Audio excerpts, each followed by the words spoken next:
All right. And away we go. Ladies and gentlemen, please return to silence. If we're going to get done, I can't spend a whole lot of time talking about each one, but I will stop periodically while you're writing this answer down and see if anybody wants to you don't have to raise your hand. If I ask a question, you know the answer, just go ahead and say the answer. Ready? This person's going to be on the test. There's a matching section that you have to match the person with their description. And again, I don't have time to say all the answers and questions. I'm giving you the people that are in the matching section. It's going to be up to you to figure out how they fit into U.S. history, unless I have time. I got to get going. Ready? This person's going to be on the test. Emma Lazarus. What? As you're writing her name, anybody want to say? Just say it. Statue of Liberty poem. This person's on the test. Billy Sunday.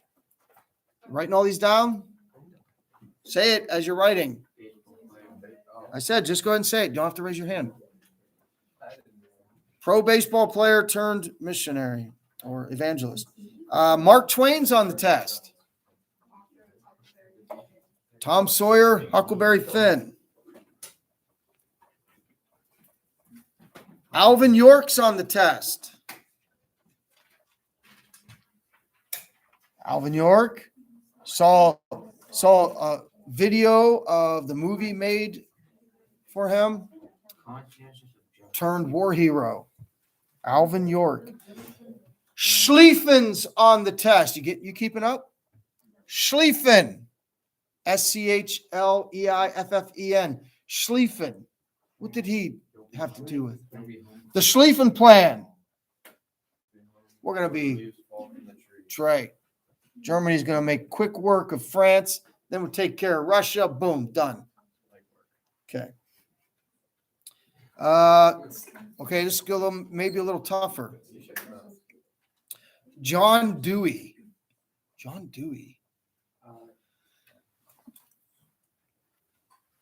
Dewey. John Dewey. Very prominent in Reformation of education, modern education.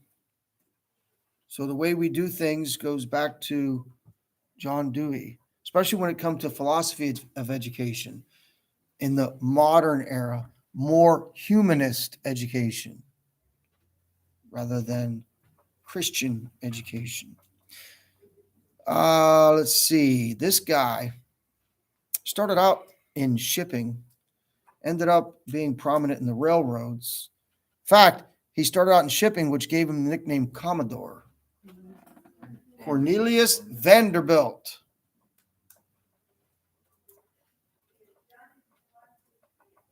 Do we have a future Commodore in our midst?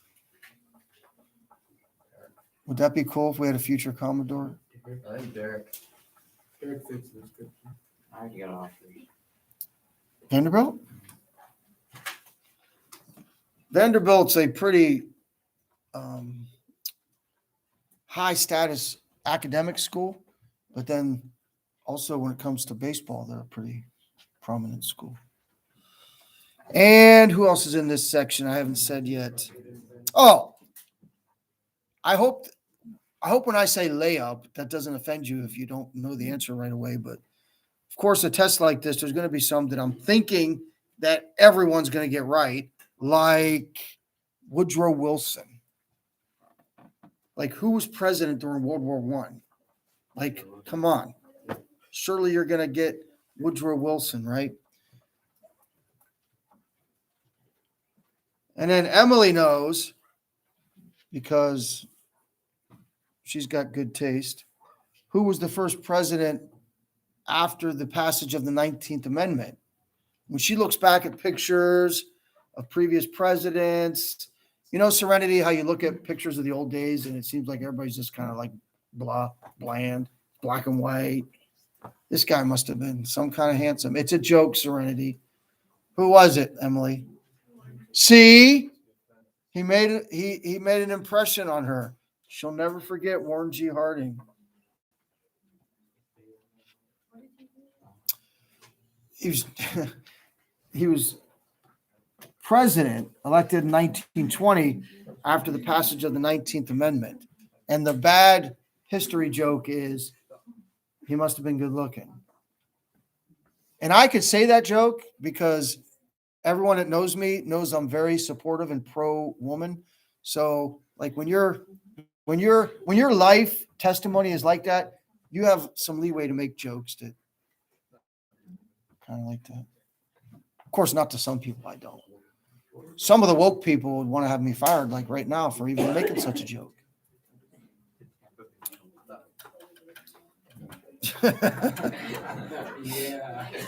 U.S. Grant's on the test. Ulysses S. Grant. When was he president? I'm sorry. Yeah, when was he president? Reconstruction. And what was his claim to fame before becoming president? War general. Yeah. He was the commanding general of the Union Army.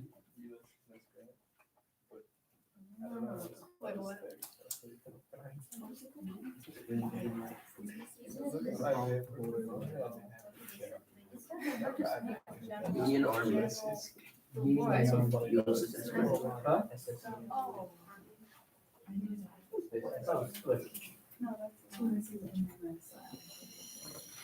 What this answer's on the test. Trench warfare.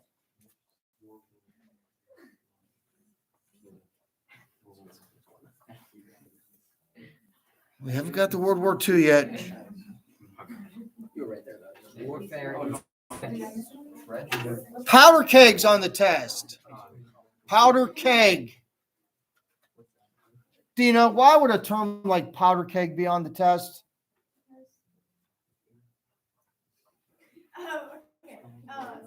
What part of the world was described as a powder keg? Okay, okay. They were the first to declare war, but it was the whole idea. All of Europe was like ready to explode into war, right? Before the incident with the Franz Ferdinand and Austria-Hungary, which caused them to declare war first. Speaking of World War I, what country took all the blame? Germany.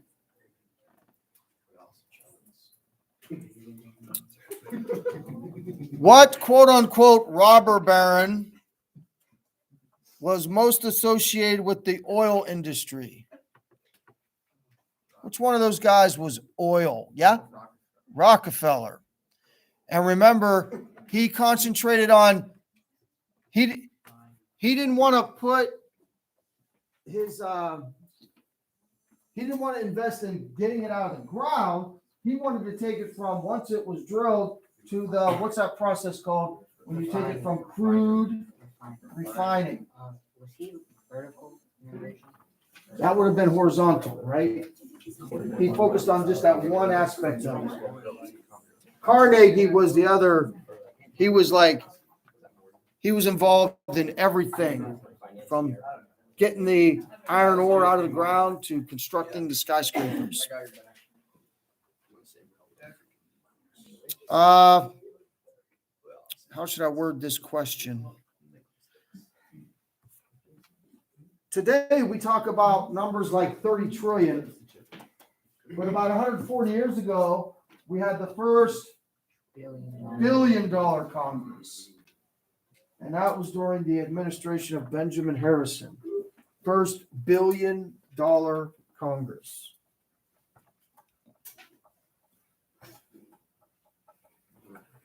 By the way, just in case you're not using your mathematical mind and you're thinking, oh, 140 years, that's not so bad. We went from billion to trillion. It took 140.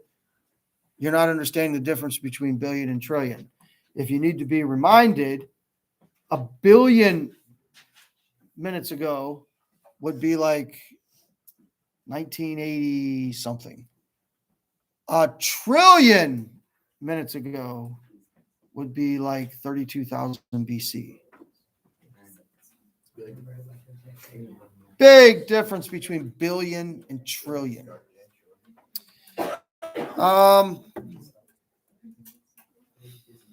Who's the most well-known promoter of women's suffrage? We always say her name with her middle initial. Susan B. Anthony. Susan B. Anthony. Anybody got a Susan B. Anthony dollar? Anybody collect things like that? Nobody has. Anybody got a $2 bill? Yeah. Anybody got a silver dollar from like when they used to literally make them out of silver until about 1960, 64? Can you still use those? Can you go to the gas station and buy something with a silver dollar? I would hope so. You better be able to. It's U.S. currency. But is it like It's legal tender. What? I feel like expired. $2. It's probably worth more than $1 though. Yeah. It's pure silver. Okay. Famous Supreme Court decision. Slaves are not citizens. Dred Scott. Very good. Dred Scott's on the test. Why would Princeton College be on the test? What president was once president of Princeton? Woodrow Wilson.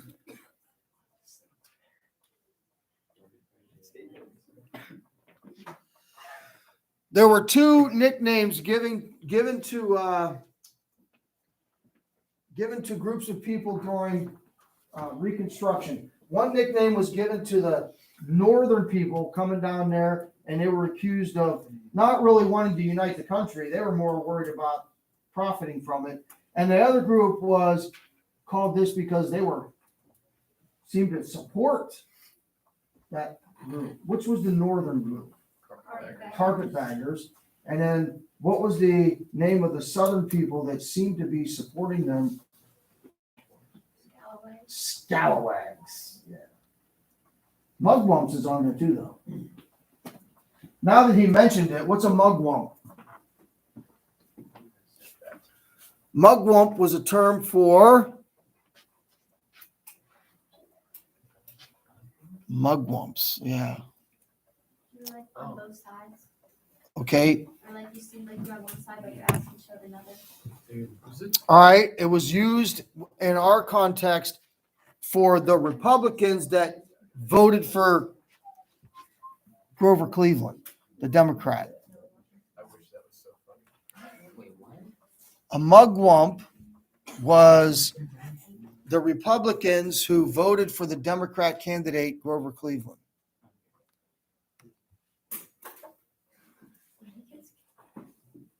Today, we'd call them what? If you're a Republican that did that today, or gave a Republican that gives the Democrat side any credence at all, they call rhino. Who's, speaking of Grover Cleveland, what's his claim to fame as far as presidencies? 2 non-consecutive terms. As of this moment, the only president to serve two non-consecutive terms. Many 2-term presidents, but he's the only one 2 non-consecutive terms. See what happens 3 years from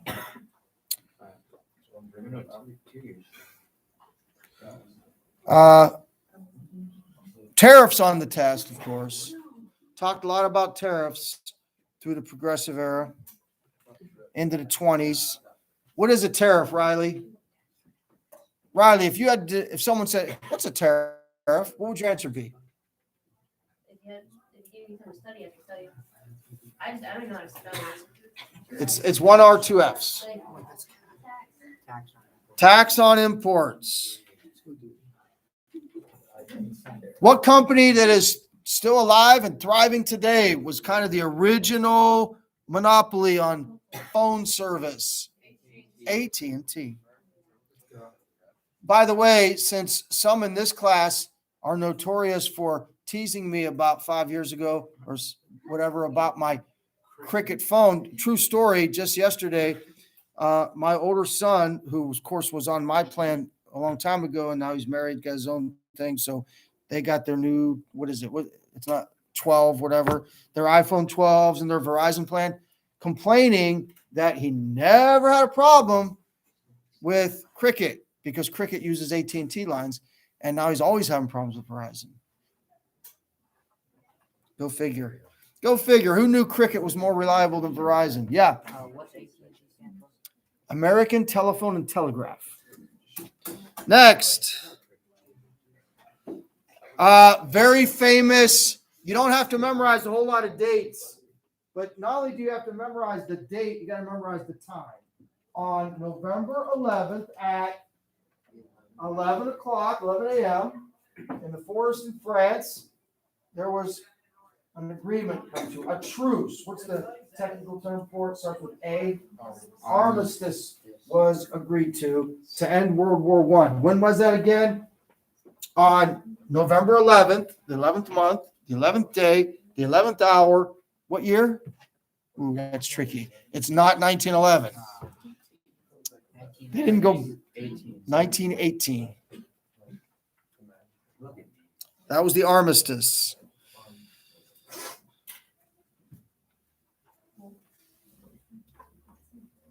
Which amendment gave black men the right to vote?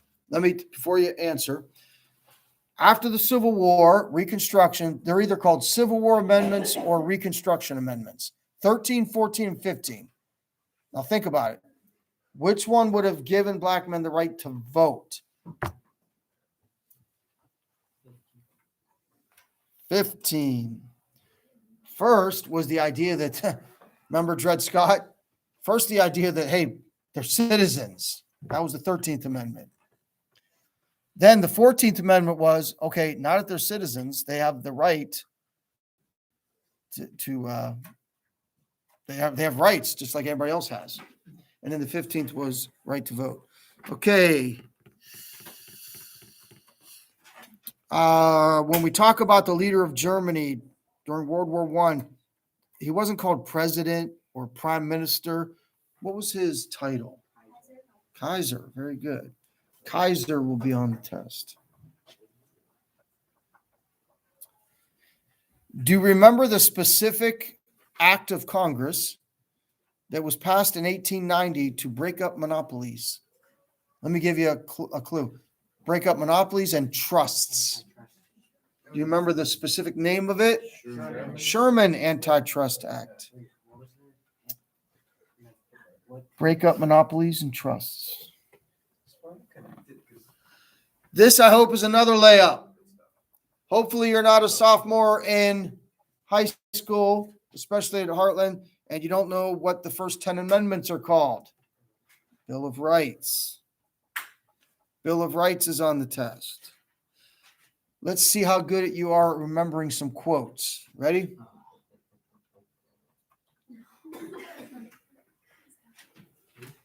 President Lincoln, 1865. The war is coming to an end. He wants to unify the country again. And he says in his second inaugural address, fill in the blanks to this quote, with blank toward none, with blank for all. Charity for all. With malice toward none, with charity for all.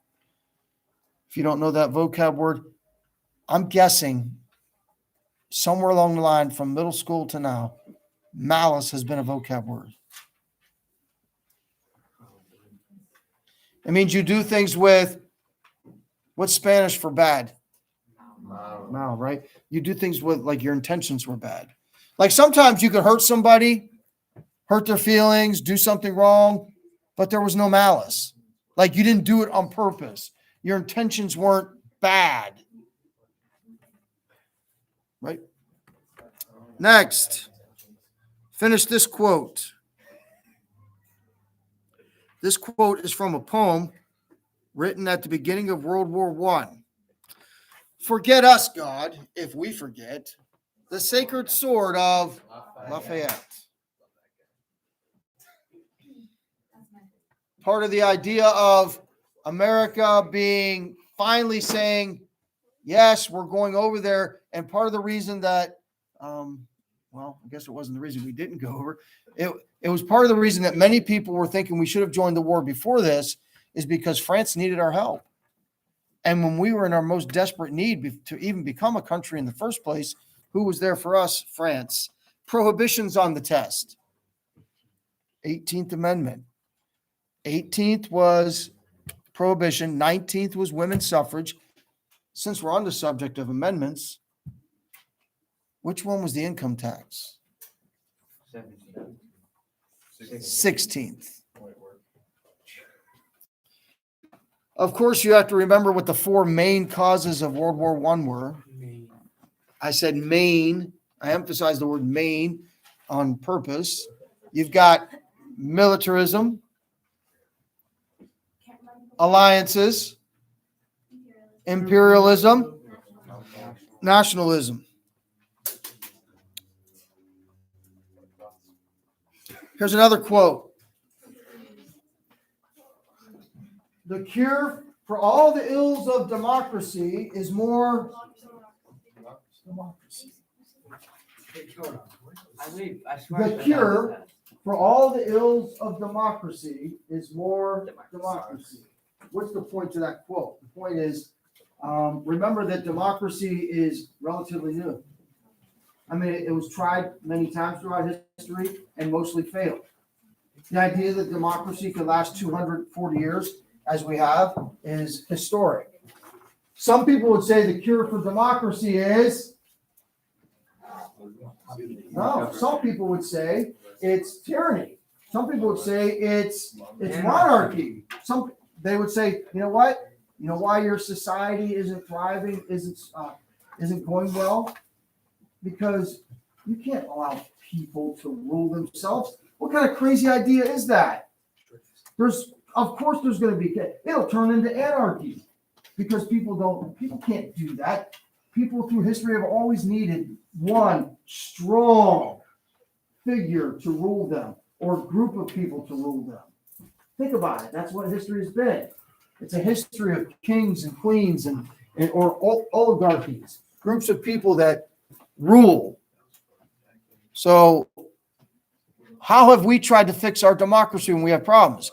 Hey, more democracy instead of the other way. What happened to Greece? What happened to ancient Greece?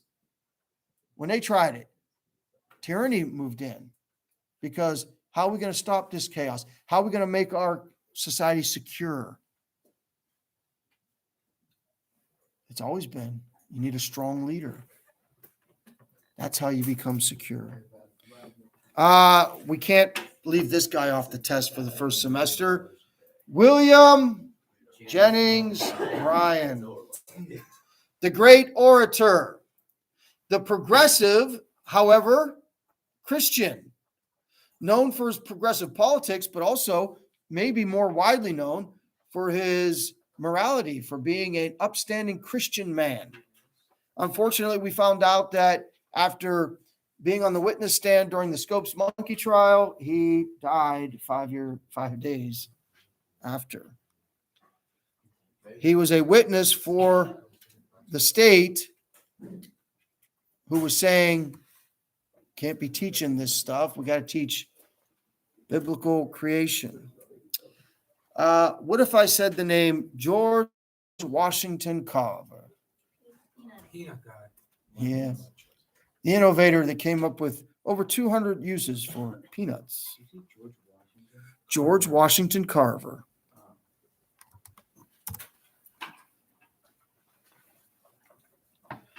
We made a big deal about this. A word to describe Woodrow Wilson, meaning he wasn't a realist, he was an idealist. So the idealist Wilson.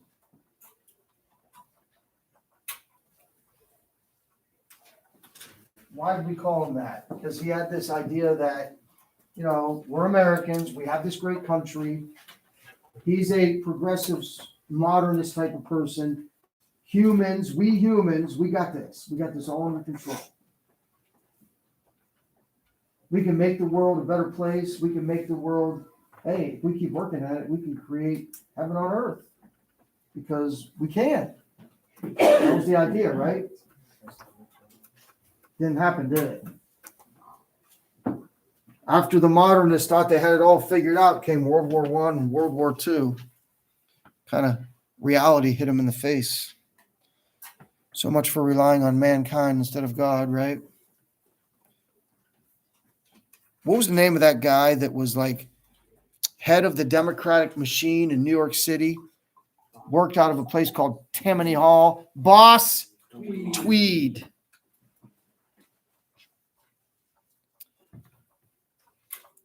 What significant date did both Thomas Jefferson and John Adams die on? It wasn't just July 4th. It was July 4th the same year, 1826. Like they died the same day.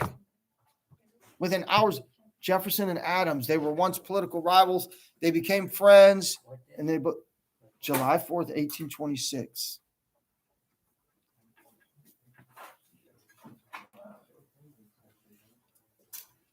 Big part of American history was the development of air travel. The first flight took place where?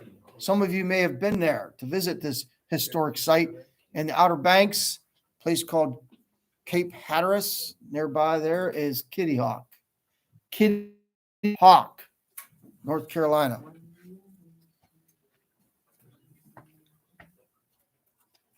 Get this. This question's actually on the test. Who was the first president of the United States? I don't think that's a layup. I think that's a slam dunk. I hope. Did you say Thomas Jefferson? Don't listen to Caleb. Noel's back there. It was obviously Abraham Lincoln. I better say the right answer, huh? George Washington.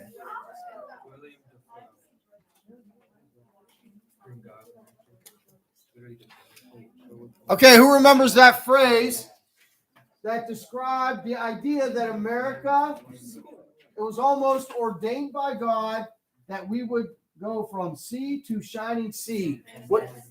Manifest destiny.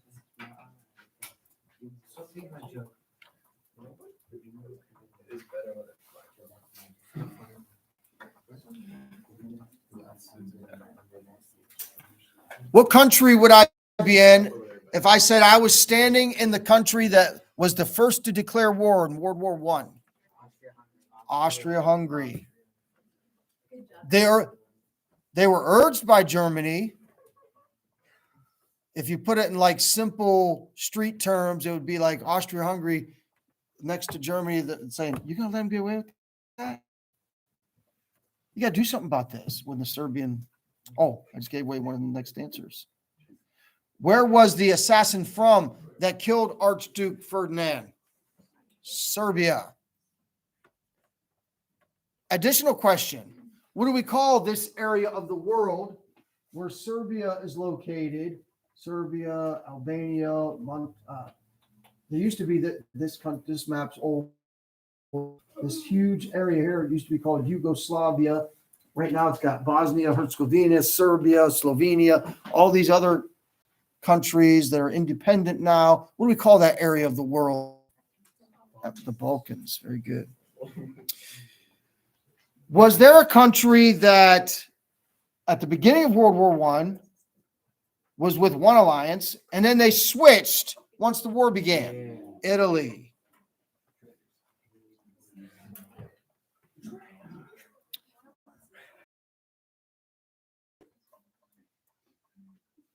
KKK, XYZ. What do you think of that, Jonathan? You know who else is on? What else is on there, Jonathan? Eugene V. Debs. KKK, XYZ. Got the V in the middle of Eugene V. Debs.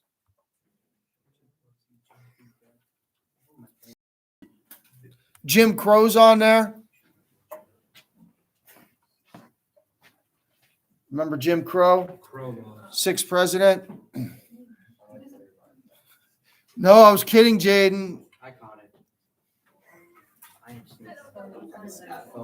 Wait, what? I don't know. Who was Jim Crow? Jim Crow was a fictional character, but they used his name to describe laws that were passed in the South to try to get around the laws that were being passed to treat blacks as equals. So we'll create laws like, hey, yeah, the 15th Amendment says you have the right to vote, and you do. You just have to have a certain amount of money. Or the 15th Amendment says you have a right to vote, and you do. Read this for us. Give them some difficult reading and test their literacy. And if they can't pass it, if they can't read it, then they don't get the vote. Well, it's not against the law. The law says you have a right to vote, and you certainly do. Just show us you can read. Jim Crow laws. And the XYZ affair, of course, I mentioned that one. That was diplomatic problems with France that John Adams had to deal with. What did William Howard Taft? He was a president. He also went on to be a very prominent figure politically outside the presidency. He's the only one that has been president. And what did he do after he was president? Who said that? Chief Justice of the Supreme Court.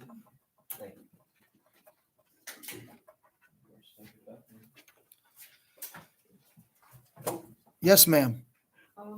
Wait, what did Eugene do? He was I didn't say what he did. He was like, I don't know if he was the first, but he was the most prominent socialist candidate for president. He actually ran for president as a socialist way back then and got some support.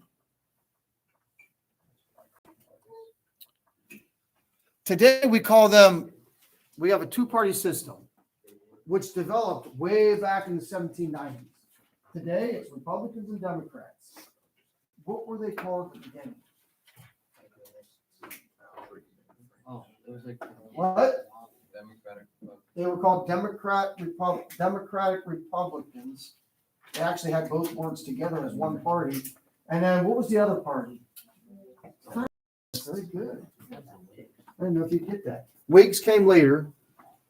Whigs were the predecessor to the Republicans. Here's a tough one. We probably didn't spend enough time talking about this guy. When we get to World War II, the commanders, the generals, the people that are the leaders of World War II are way more famous. We were in World War II longer than we were in World War I. So this guy was the commander of all of the American forces in World War I, called the AEF, American Expeditionary Force. His name was John Pershing. Very good.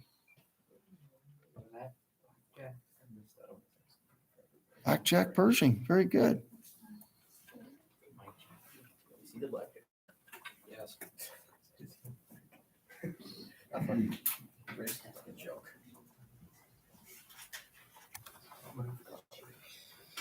During the Progressive Era, people felt the need that we have to stop this idea that you get elected and then you just pick your friends to hold positions that are pretty important in our government. That was called the spoil system. What did they do to get rid of it? And we still use it today. If you wanted to be in a government position, you would go to some government office and they would give you a test called the blank test. Civil service test. Even like if you want to be work at the post office, you would take a civil service test.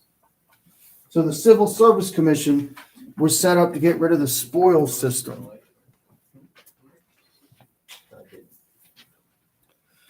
Which quote unquote robber baron was closely associated with oil? We already said that one, Rockefeller. Which one was steel? Carnegie.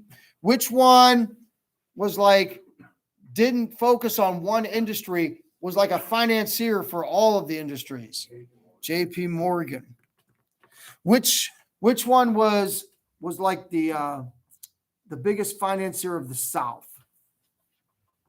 He started the American Tobacco Company. J.B. Duke. You know how I remember that one? You guys know the Dukes of Hazzard? Who doesn't know the Dukes of Hazzard TV show back in the 70s and 80s? Oh, man. So anyway, Duke, South, Duke boys, of course. Oh, Caleb's ringtone, World War I song. Over there.